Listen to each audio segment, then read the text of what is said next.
the ninth chapter of your NCERT book, that is force and laws of motion. Let us talk something about a physical quantity called inertia.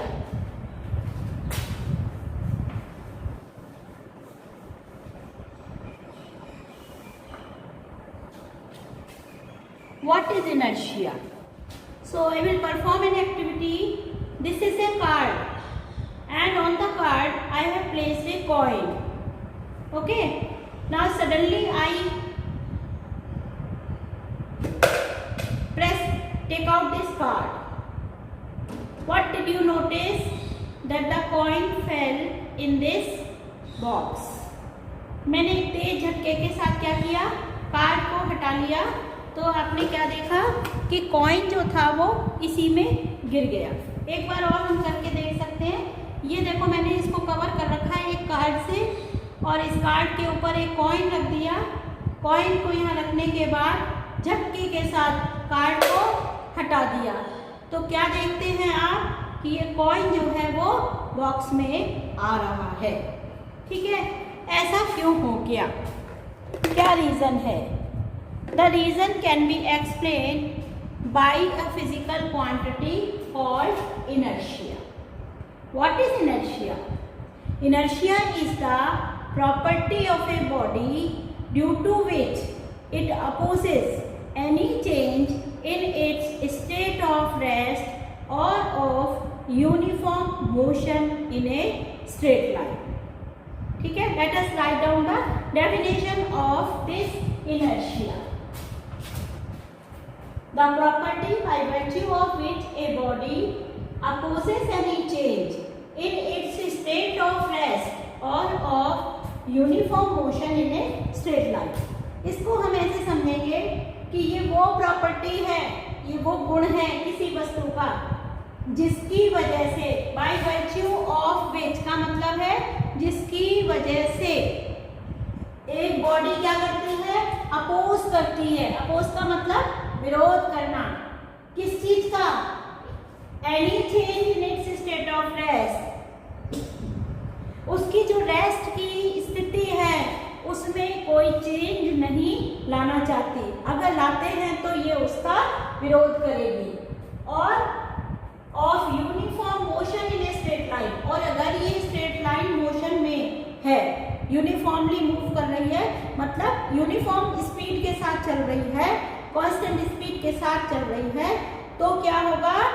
तो ये उस motion में ही रहना चाहेगी। जैसे ही हमने इसकी इस स्थिति का विरोध किया, इस स्थिति में बदलाव लाने की कोशिश की, तो क्या होगा? ये उस बदलाव का विरोध करेगी। ये वो प्रॉपर्टी है जिसकी वजह से विरोध आता है। आपने देखा इस केस में क्या हुआ था?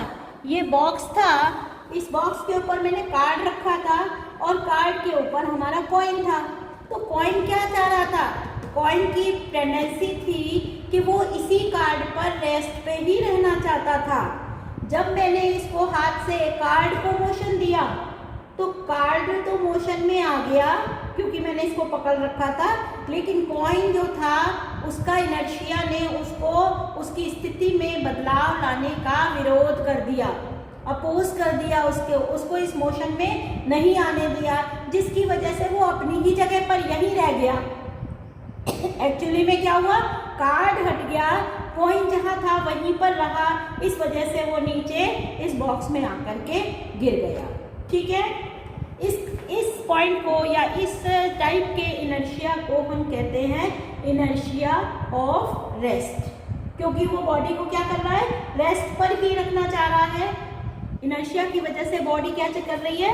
It is trying to remain at rest itself. Therefore, this type of inertia is referred as inertia of rest. इसके अलावा भी इनर्शिया होगा, बॉडी मूव कर रही है और उसके मूवमेंट का अपोजिशन हो रहा है। If that property by which the change in the moving state of the body is opposed, it is called as inertia of motion. So inertia of rest, then we have inertia of motion. And you must also have seen while moving in a bus or in any vehicle, if the vehicle suddenly takes a turn, then what happens? Our body takes a jerk in that particular direction. जैसे गाड़ी ने एकदम तेजी से घुमा दिया तो हम भी क्या होते हैं, उसकी डायरेक्शन में ही झुक जाते हैं. ये क्या है? ये डायरेक्शन चेंज करने का अपोजिशन है. तो इसको कहेंगे इनर्शिया, और it is due to, this is due to inertia of direction.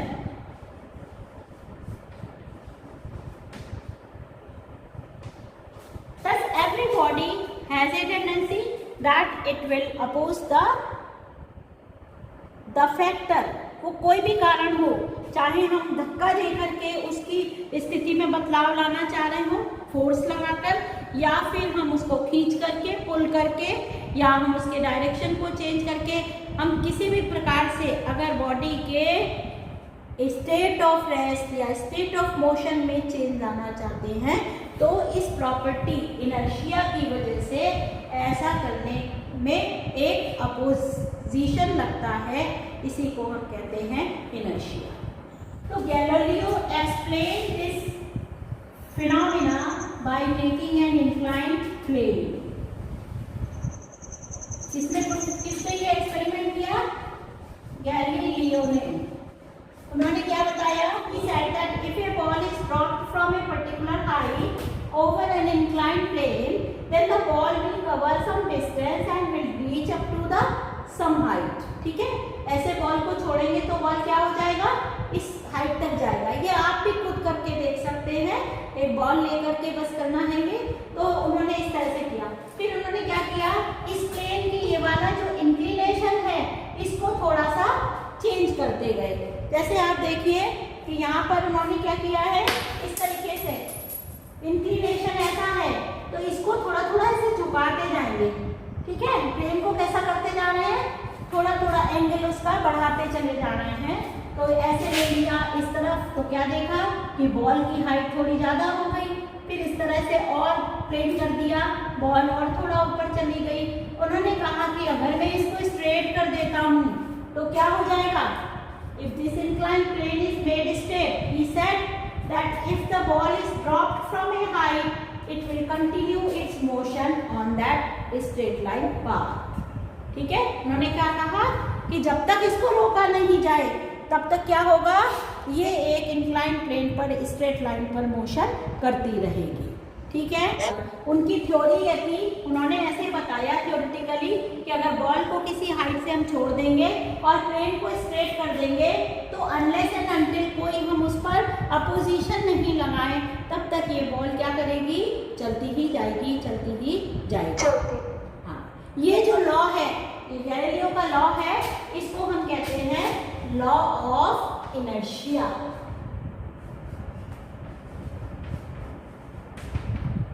So law of inertia is described as a body will not change its state of rest or of uniform motion in a straight line by itself.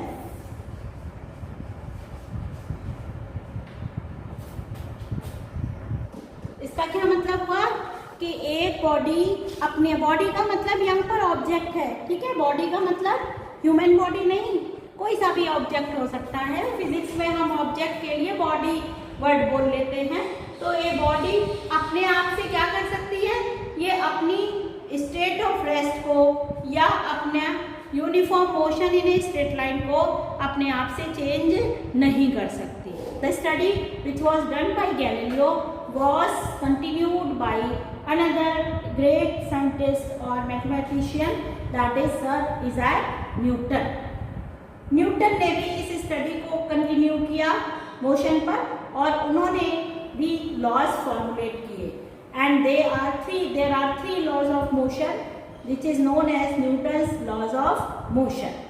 ये तीन laws जो है इस पूरे universe के अंदर जितना भी मोशन होता है उस पूरे मोशन के ऊपर एप्लीकेबल हैं.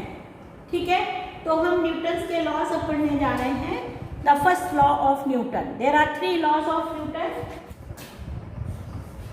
Newton's लॉज ऑफ, अभी दिखेगा।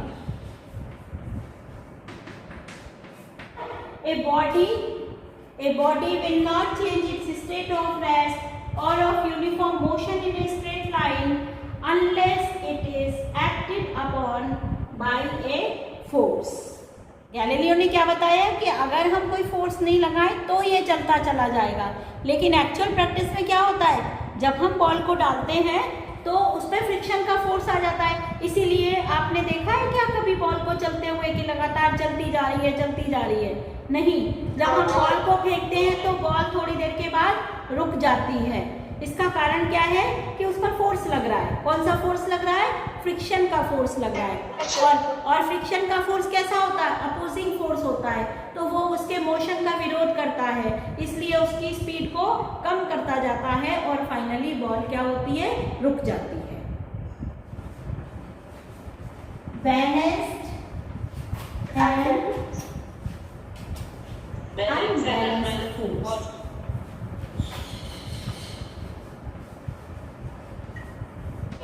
ये एक बॉडी है और ये बॉडी क्या हो रही है? एक सरफेस पर रख दी हमने, ठीक है। मान लो इधर से हमने फोर्स लगा दिया F1 और इधर से फोर्स लगा दिया F2 और लिखा साथ में F1 is equal to F2। अब देखो यहाँ ये फोर्स लेफ्ट से राइट लग रहा है और ये फोर्स राइट टू लेफ्ट लग रहा है, तो दोनों फोर्सेस इक्वल वैल्यू के हैं और साथ में क्या है? डायरेक्शन इनकी अपोजिट है, इसलिए ये फोर्सेस कैसे फोर्सेस हैं? These forces are called as balanced force, ठीक है। लेकिन मान लीजिए मैं लिखती हूँ F1 is greater than F2, if, यहाँ इफ है ना, if F1 is equal to F2 they are balance force. Suppose F1 is greater than F2, F1 बड़ा है F2 छोटा है, तो ये कैसे हो गए? These are unbalanced forces। और इस केस में बॉडी किस तरफ मूव करेगी? फोर्स बड़े फोर्स की डायरेक्शन में। बड़ा फोर्स कौन सा है? F1। तो बॉडी किस तरफ मूव करने लगेगी? Body will start moving in this direction, ठीक है। हाँ, अगर मान लीजिए इससे उल्टा हो, if F1 is less than F2, मान लो F2 बड़ा है तो बॉडी किस तरफ चलेगी? F1 की तरफ। Body will move from F2 towards F1. Thank you.